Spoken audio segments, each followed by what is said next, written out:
Saya percaya firman Tuhan ini akan sangat memberkati saudara, karena kita akan beroleh teladan yang baik dan luar biasa dari Daniel.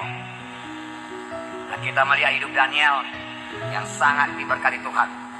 Daniel memulai hidupnya ya sebagai tawanan, ya, karena dia dibawa oleh Raja Nebukadnezar kepada kerajaan Babel yang gelap, yang penuh penyembahan berhala.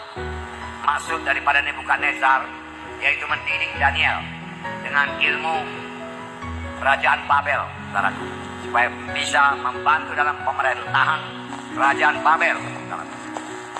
Hanya sebagai pembantu saja, boleh jadi paling-paling lah saudara kalau sekarang jadi bupati. Nah demikian. Dan mereka yang dibawa Nebukadnezar ini adalah orang-orang pilihan, tidak bercacat celah, dan orang-orang keturunan bangsawan. Di antaranya terdapat Daniel, Sadrak, Mesah, dan Abednego. Nyatanya Daniel, saudaraku, dikaruniai Tuhan, saudaraku, hikmat yang luar biasa, pengetahuan yang luar biasa, pengertian-pengertian rohani yang dalam, sehingga dia bisa menafsirkan mimpi dan penglihatan-penglihatan. Sehingga Raja Nebukadnezar, lalu kemudian Raja Belsasar, kemudian Raja Darius tetap memberikan kedudukan yang paling tinggi kepada Daniel, karena dia seorang tokoh yang sangat dibutuhkan dalam pemerintahan kerajaan yang tidak mengenal Tuhan, saudara. Nah saudaraku, jadi karirnya dimulai daripada dibawalah, ditawan, lalu dibawa ke Babel, saudaraku, untuk diajari ilmu Babel, tak ilmu pemerintahan, tak ilmu perang, supaya dia membantu Raja Nebukadnezar. Tuhan Nebukadnezar sebagai pembantu, tetapi nyatanya Daniel menduduki kedudukan yang paling tinggi. Hanya rajalah yang di atasnya. Kalau sekarang disebut dia Perdana Menteri, dan Daniel lah sebenarnya menjalankan pemerintahan. Raja hanya meneguhkan saja. Jadi Daniel memiliki tanggung jawab yang besar. Pekerjaannya cukup sibuk, bahkan sangat sibuk, saudaraku.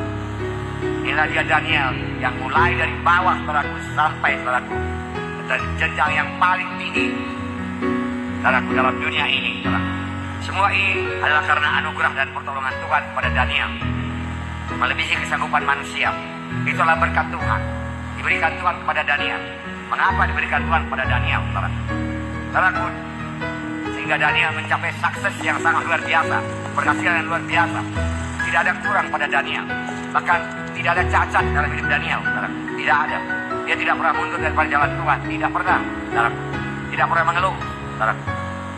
Bahkan ketika 120 orang pembesar yang lain dalam kerajaan Darius mencoba mendakwa Daniel untuk kesalahannya, satu kesalahan pun tidak dapati mereka. Karena Daniel hidup tulus, hidup setia kepada raja, dan menjalankan segala hukum-hukum kerajaan Media Persia. Saudara yang kasih dalam nama Yesus, bagaimanakah jalannya? Dia mencapai sukses yang luar biasa, kedudukan yang luar biasa tersebut. Biarlah kita pelajari, karena Tuhan Yesus tidak berubah. Apa yang dia berikannya kepada anak-anaknya setia kepadanya, yang hidup kudus pada zaman dahulu, Tuhan akan memberikannya juga, mengenapkannya bagi anak-anaknya yang juga hidup menyangkal diri kudus dan hidup setia kepada Tuhan, menolak semua dosa dan pencobaan-pencobaan. Saudaraku yang kasih dalam nama Yesus, biar kita juga memiliki gaya hidup Daniel. Pertama, gaya hidupnya Daniel dan kawan-kawannya memutuskan untuk hidup menyangkal diri.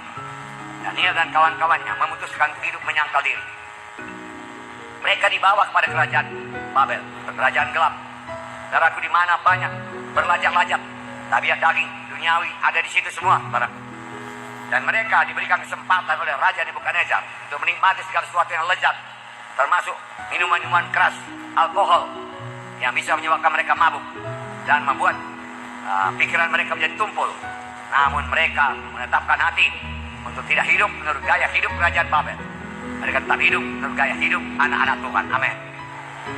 Saya bacakan Daniel pasal 1, buka kitab saudara. Daniel pasal 1, ayat 8 sampai 15. Nah, keadaan rohani kerajaan Babel sepenuhnya gelap, saudaraku. Makanan minumannya, saudaraku, yang diberikan kepada Daniel amat mewah, bisa berlajak-lajak. Karena itu juga makanan yang diberikan kepada raja, dan makanannya sangat berlimpah-limpah, berlebih-lebihan. Daniel menolak dengan halus, dengan berhikmat, saudaraku.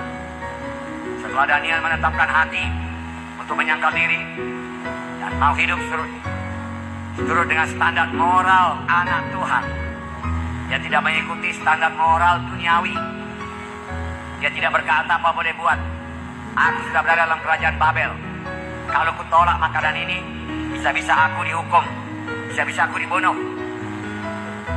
Kalau ku tolak makanan ini, bisa marah ini pegawai istana ini yang disuruh Raja Nebukadnezar untuk menjaga makananku, minumanku tidak ada yang kurang, bahkan berlebih-lebihkan, bermewah-mewah. Saudaraku, Daniel berada di luasan hati daripada Tuhan. Dia katakan, berikanlah kami makan sayur-sayuran saja, makanan sederhana. Itu yang biasa kami makan di negeri kami. Daniel memiliki iman.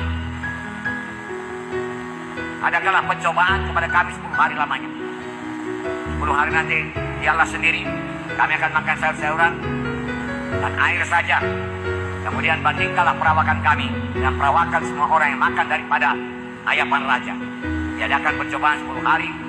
Sudah 10 hari kelihatan perawakan daripada Daniel, Sadrak, Mesakh, Abednego lebih baik, lebih kuat, saudaraku, daripada anak-anak muda yang lain, saudaraku, yang makan daripada santapan raja.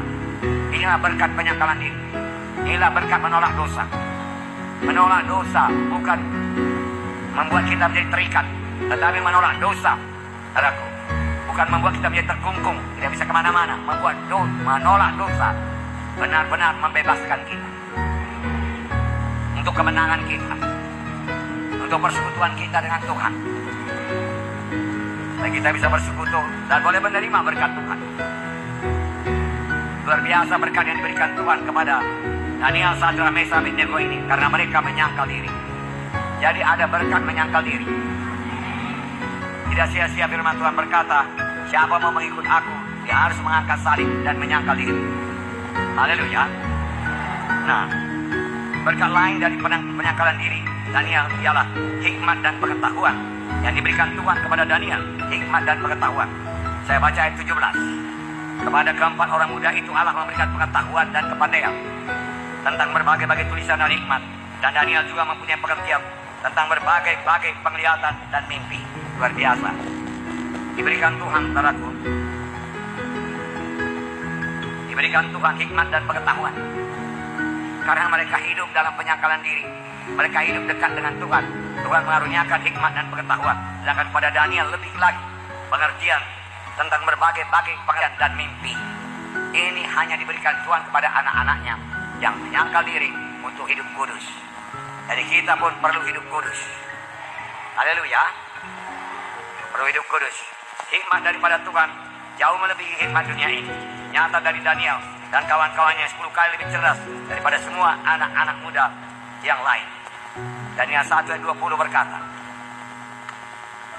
dalam tiap-tiap hal yang memerlukan kebijaksanaan dan pengertian yang ditanyakan raja kepada mereka, dapatinya bahwa mereka 10 kali lebih cerdas daripada semua orang berilmu dan semua ahli jampi seluruh kerajaan.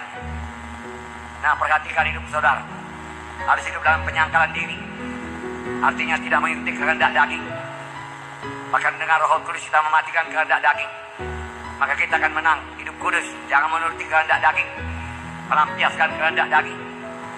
Saudaraku, baik dalam soal kemalasan, jangan lampiaskan kehendak daging dengan bermalas-malas.